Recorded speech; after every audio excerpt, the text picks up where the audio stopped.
Waheshimiwa, tunaendelea Wizara ya Kilimo. Mheshimiwa Neema Mwandambira.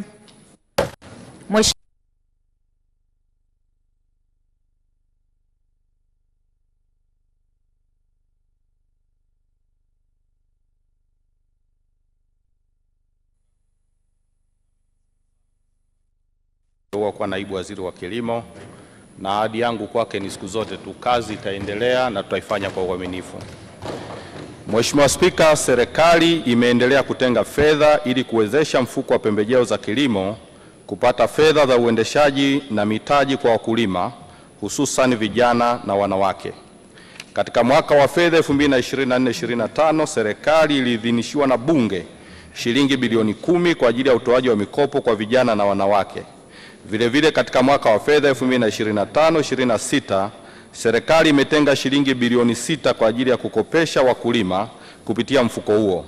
Hadi Disemba 2025 jumla ya mikopo 27 imetolewa yenye thamani ya bilioni 5.49. Kati ya mikopo hiyo, mkopo wa shilingi bilioni 5 ni mkopo uliotolewa kwa benki ya ushirika kwa maana ya Coop Bank, ambapo vijana na wanawake wanaojishughulisha na kilimo katika ushirika wanakopeshwa. Mheshimiwa Spika, kati ya fedha hizo zilizoidhinishwa kwa ajili ya utoaji mikopo, 13% ni kwa ajili ya usimamizi wa mikopo ikiwemo kutembelea wateja na kufanya ukaguzi. Serikali itaendelea kuuwezesha mfuko wa pembejeo za kilimo fedha za uendeshaji kwa ajili ya lengo la kuhakikisha upatikanaji wa mikopo yenye riba nafuu kwa vijana na wanawake ili kuhakikisha kilimo kinafanyika kwa tija. Mheshimiwa Neema. Asante Mheshimiwa Spika. Mheshimiwa Spika, nashukuru kwa majibu mazuri ya serikali. Na niseme tu kutokana na kwamba benki ya ushirika kuweza kupata bilioni 5 kutoka kwenye mfuko wa pembejeo ni wazi inaonyesha yenyewe kama yenyewe haina mtaji. Sasa nataka nifahamu kitendo cha mfuko wa pembejeo kutoa bilioni 5 kwa mfuko kwa benki ya ushirika, hawaoni kwamba mfuko umepoteza mantiki ya kuwafikia wananchi wanyonge? Lakini swali langu la pili, 13% ya bilioni 6 ni milioni 780.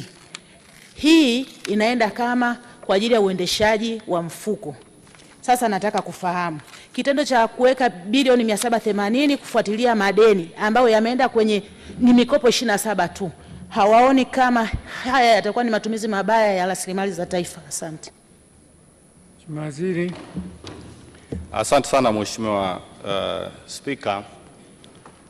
Nimshukuru Mheshimiwa mbunge kwa maswali yake, na nimthibitishie tu kwamba serikali ambayo ni Wizara ya Kilimo kutumia benki yake ya ushirika kwa maana ya Coop Bank na serikali kutoa fedha kutoka Adjective kupeleka Coop, lengo ni kuongeza wigo mpana kwa ajili ya kuwafikia wakulima, na hicho ndicho ambacho tumekifanya, kwa sababu ushirika inawagusa wakulima moja kwa moja kupitia maeneo ya vyama vya ushirika, yani AMCOS pamoja na SACCOS zake.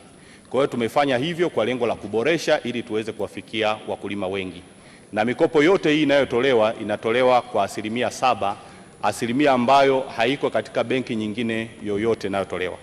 Lakini jambo la pili, swala la usimamizi, fedha yoyote inahitaji usimamizi na lazima tufuate sheria za nchi na sheria zinazohusiana na usimamizi wa fedha ili kuhakikisha kwamba kila kinachotolewa lazima kifikie malengo yake.